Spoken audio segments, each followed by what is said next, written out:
আজি সুধাকণ্ঠ ডক্টৰ ভূপেন হাজৰিকাৰ চতুৰ্দশ মৃত্যুবাৰ্ষিকী 2011 চনৰ আজিৰ দিনটোতে মুম্বাইত মহাপ্ৰয়াণ ঘটিছিল অসমীয়াৰ হিয়াৰামঠু ভাৰতৰত্ন ডক্টৰ ভূপেন হাজৰিকাৰ। আজি ৰাজ্যজুৰি পালন কৰা হৈছে সুধাকণ্ঠৰ মৃত্যুবাৰ্ষিকী। দলগাঁও সমজিলা প্ৰশাসনৰ উদ্যোগত দলগাঁও টাউন খেলপথাৰত গীতে মাতে স্মৰণ কৰা হৈছে প্ৰাণৰ শিল্পীগৰাকীক। 1000ৰ অধিক স্কুলৰ ছাত্ৰ ছাত্ৰীয়ে পৰিৱেশন কৰিলে মানুহে মানুহৰ বাবে গীত।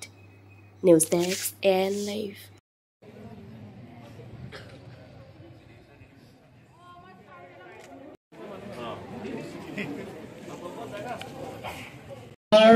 মাজৰ শিক্ষাগুৰুসকলৰ মাজৰ কোনোবাই যদি ট্ৰেকত গান গাব বিচাৰে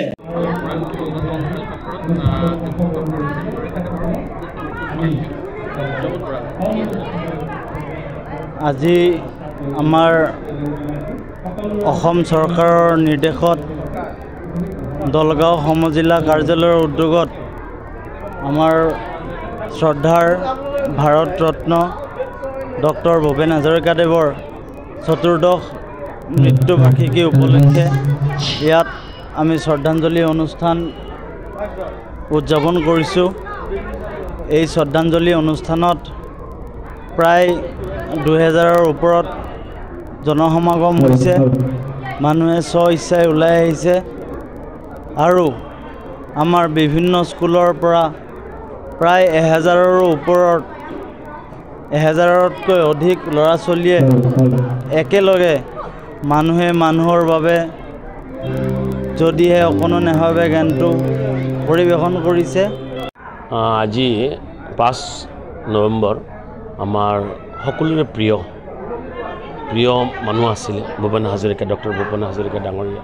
তেখেতৰ মৃত্যুবাৰ্ষিকী আজি আমাৰ দলগাঁৱত CDCৰ তত্ত্বাৱধানত আজি দলগাঁৱৰ সকলো ৰাইজ আমি ল'ৰা ছোৱালী স্কুলৰ ল'ৰা ছোৱালী শিক্ষক শিক্ষয়িত্ৰী মিলি আজি উদযাপন কৰিলোঁ, তেখেতক স্মৰণ কৰিলোঁ।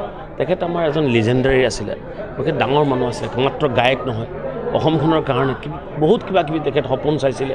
আৰু তেখেতে ইমান পণ্ডিত্য আছিল তেখেতৰ যে আপোনাৰ যিকোনো গান যিকোনো ভাষাত যিকোনো মুহূৰ্তত তেখেতে নিজে গাব পাৰিছিলে। তেখেতক হেৰুৱা মানে কি এটা আমি ডাঙৰ সম্পদ আমি হেৰুৱাইছোঁ।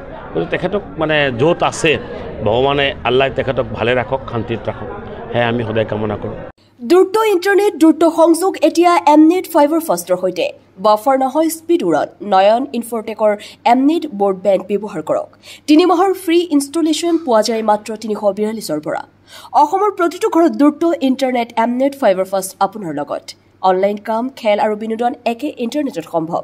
আপোনাৰ স্পীড আপোনাৰ পচন্দ 30 Mbps-ৰ পৰা 155 Mbps-লৈ।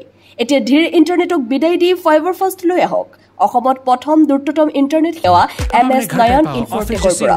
নতুন যুগৰ নতুন স্পীড ফাইবাৰ ফাষ্ট ইণ্টাৰনেট ঘৰলৈ।